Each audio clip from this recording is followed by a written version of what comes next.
ভোজ্য তেলের বিষয়টা বলি যে ভোজ্য তেল আজকে কিছুক্ষণ আগে আমরা মনিটরিং করে এসেছি একটা ইয়েতে গিয়েছিলাম আমরা ডিলারের কাছে গিয়েছি রূপচর্চা ডিলার।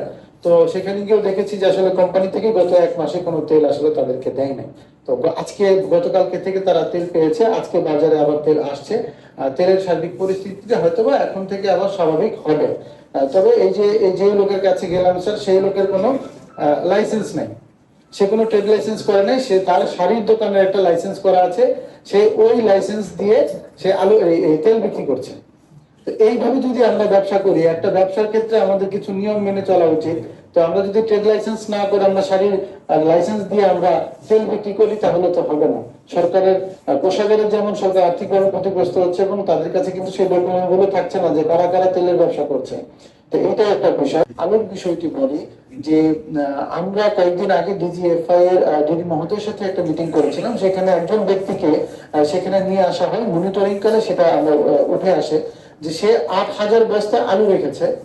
8,000 বস্তা আলুর মধ্যে তার 5,500 বস্তা আলু স্যার 65 টাকার সময় সে বিক্রি করেছে। অর্থাৎ সে 30 থেকে 32 টাকা পর্যন্ত কিনে যখন স্টক করে রাখলো, সে কিন্তু শুরুর দিকে বিক্রি করেনি।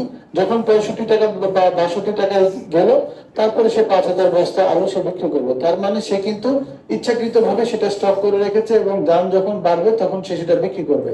এই ধরনের একটা ইচ্ছা কিন্তু আমাদের সকল ব্যবসায়ীদের মধ্যেই আছে। শুধু আলুর ক্ষেত্রে বলবো না, পেঁয়াজ বা রসুন যে জিনিসটারই দাম বাড়তি হচ্ছে তখন সেই জিনিসটারই একটা স্টক করার একটা মানসিকতা আমাদের ব্যবসায়ীদের মধ্যে আছে। আলুর বাজারটা আমরা জুন জুলাই মাসে যে রকম দেখি, নভেম্বর মাসে আর সেই পরিস্থিতিটা থাকে না।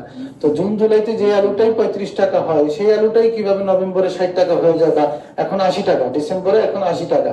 তো আমরা এই জন্য স্যার একটা বিষয় আমরা সিদ্ধান্ত নিয়েছি, যদিও এটা কেন্দ্রীয় ভাবে হবে কিনা সেটা আমরা জানি না, বাট আমরা সুপারিশ করতে পারি যে ওই পদ্ধতিগুলো অবলম্বন করলে হয়তো বা বাজার পরিস্থিতিটা কিছুটা হলেও নিয়ন্ত্রণে থাকবে এবং ব্যবসায়ীদেরও মুনাফা থাকবে এবং ভোক্তাদেরও স্বার্থটা সংরক্ষণ হবে। তো এই বিষয়টা স্যার আপনার সাথে আমরা বলবো ইনশাল্লাহ। আর বীজের বিষয়টা বলি, বীজ এখন রবি শস্যের মৌসুম, এখন আলুর বীজ, তারপরে সরিষার বীজ, ভুট্টার বীজ, এগুলো অনেক বেশি চাহিদা কৃষকদের জন্য। যখন এইটার দাম বেড়ে যাবে তখন কৃষকদের জন্য সেটা চাপ। আমরা স্যার মনিটরিং এ দেখলাম যে 118 টাকা দিয়ে দিছি সরিষার বীজ, সেই বীজটা বিক্রয় করা হচ্ছে 150 টাকা করে।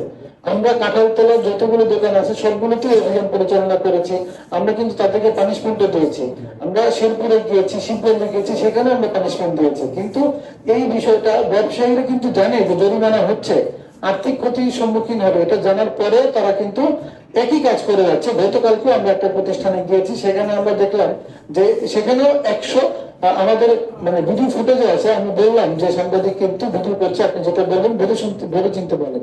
সে বললো যে আমরা 110 টাকা করে বিক্রি করি, কিন্তু আমি 5 মিনিট পরে তাকে প্রুফ দেখালাম যে আপনি গতকালকে 150 টাকা করে বিক্রি করেছেন। তখন সে তার ভুল স্বীকার করলো। এই ধরনের একটা ইচ্ছা বা মানসিকতা, এগুলো কিন্তু আমাদের মধ্যে সবসময় চলমান আছে। ব্যবসায়ীরা সুযোগ খুঁজে যে যখনই কোনো কিছু ঘাটতি থাকবে তখনই আমি সেই জিনিসটার দামটা বেশি নেব, তাহলে আমার অনেক প্রফিট হবে। এইটা তো আসলে ব্যবসার কোনো পলিসি হতে পারে না। আমাদের ধর্মীয় তো বলা আছে যে আমরা ব্যবসাকে হালাল করেছি। তা হালাল ব্যবসার মধ্যে যদি আমি মিথ্যে কথা বলি, মানুষকে ঠকাই, তাহলে তো আমি আর ব্যবসাকে হালালের জায়গায় তো রাখতে পারলাম না। সারের বিষয়ে অনেক ওই ধরনের অভিযোগ আছে। এখন যেহেতু সারের সিজন, সবারই সার লাগবে। দেখা যায় যে আমরা যখন মনিটরিং এ যাই স্যার, তখন আমাদের কাছে কিন্তু স্যার ওই সরকারের নির্ধারিত দামটাই বলবে। আবার অপরিচিত কোনো ব্যক্তি যদি দোকানে যায় তাহলে কিন্তু ওই লোকের কাছে সারও বিক্রি করে না। পরিচিত যদি হয় কৃষক, আমরা নিজের এলাকার কৃষক, সে আমার কাছে আসছে, তখন আমি তার কাছে বেশি দাম রাখতেছি। কিন্তু অপরিচিত একজন গেলে তার কাছে শাড়ি বিক্রি করবে না, শাড় নাই বা বিক্রি করবে না। এরকম একটা অবস্থা আর কি আমাদের ব্যবসায়ীদের মধ্যে। তো যাই হোক, তো এই বিষয়গুলো বলে আরেকটা বিষয় হচ্ছে যে সিন্ডিকেট। আমরা যে সিন্ডিকেটের কথা বলি, এটা আসলে একটা অদৃশ্য একটা জিনিস।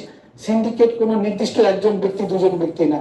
আমরা যে বাজার মনিটরিং এ যাই, আমরা বলি যে আপনাকে যে ভাউচার দিচ্ছে না, তাহলে যে দিচ্ছে না সেও তো অপরাধী, সে হয়তো সিন্ডিকেটের অংশ হতে পারে। তাহলে আপনারা তাদের তথ্য দিচ্ছেন না কেন? ব্যবসায়ীরা স্যার ব্যবসার সাথে ওদের তথ্য দেয় না। আমরা সবাইকেই বলে আসি, আমাদের হটলাইন নাম্বার আছে, আমার কার্ড দিয়ে আসি যে আপনাকে ভাউচার না দিলে আমাদেরকে ফোন দিয়ে জানান যে অমুক ব্যবসায়ী আমাকে ভাউচার দিচ্ছে না। তারা কিন্তু ওই কাজটাও করে না, কারণ তাহলে ওই লোকের সাথে আমার ব্যবসায়ী সম্পর্ক নষ্ট হয়ে যাবে। পরে আবার ওই লোকের কাছ থেকে আমি চাল ডাল বা আটা আমি নিতে পারবো না, সে আমার সাথে ব্যবসায়িক সম্পর্ক নষ্ট করে ফেলবে, নিজের স্বার্থেই আসলে এই কাজগুলো করে। তো সিন্ডিকেটটা আসলে একটা জায়গা না, সিন্ডিকেটটা একদম আমাদের ঢাকা অর্থাৎ সেন্ট্রাল থেকে শুরু করে আমাদের খুচরা পর্যায় পর্যন্ত প্রত্যেকেই এই সিন্ডিকেটের অংশ। কেউ হয়তো বা কম দেয়, কেউ হয়তো বা বেশি দেয়।